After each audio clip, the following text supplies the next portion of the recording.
Good morning, everybody, and Happy New Year. January 1, how about that? 2025.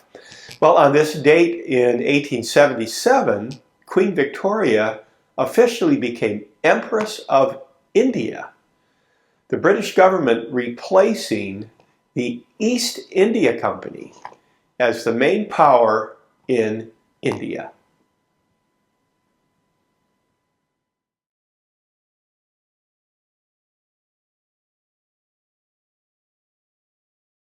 The Spice Islands are in part of Indonesia, so that red circled area just north of Australia was the area that was the focus of so much international trading in the 1600s, and the big goal was to get nutmeg, mace, and cloves. Those were the spices that really got the attention of Western Europeans, and it's very lucrative if you could bring those back. So Francis Drake was a British sailor. He sailed around the world in 1579, and on that trip stopped in what is now Indonesia, where the Spice Islands are, and brought some spices back. In 1588, after the English defeated the Armada from Spain, and here you see the Spanish Armada in the English Channel, this signaled the rise of England as a truly international trading power, I guess. So Elizabeth I granted a charter to some merchants for exclusive trading rights in what was known as the Indies, and this will become the background of the East India Company. So here are the trading routes. You can see there was no Suez Canal, so people went around southern Africa and then over through the Indian Ocean over to the Spice Islands, the East Indies they called them, and the company that was head and shoulders above everybody was the Dutch East India Company.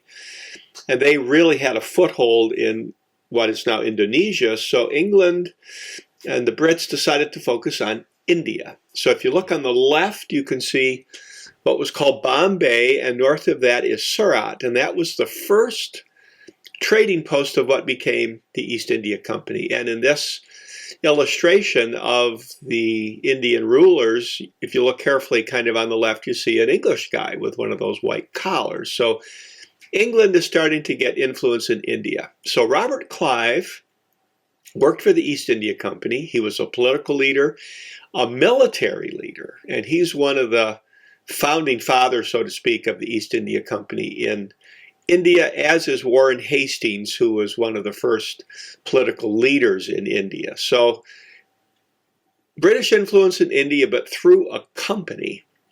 Now the Black Hole of Calcutta, you've heard of it, the 1750s. A local Indian ruler put some Europeans in this prison, and it was because of pushback against the East India Company. Now the East India Company had its own army, and the Hindi word for an Indian soldier is a sepoy. So the sepoys worked for the East India Company. They also worked for the British Army eventually. So the Battle of Plessy was Robert Clive leading East India Company soldiers against the French. The Brits were successful. And they also were involved in pushing opium into China, which led to the Opium Wars in the 1830s and 1840s. And one result of that was the English eventually took control of Hong Kong for a while.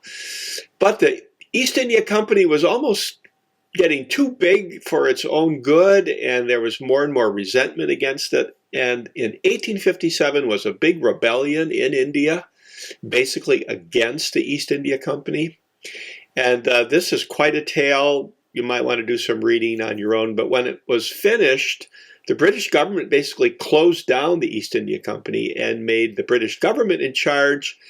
And here you can see Queen Victoria surrounded by Indians, and she is now Empress of India. And the phrase that you heard was a jewel in the crown. So the legacy of England and India is long and complicated. Here's part of New Delhi that was built by the British. It looks, very European in a way. And an irony, of course, is Gandhi went to school in London. He was a law student in London and eventually was a big leader in Indian independence.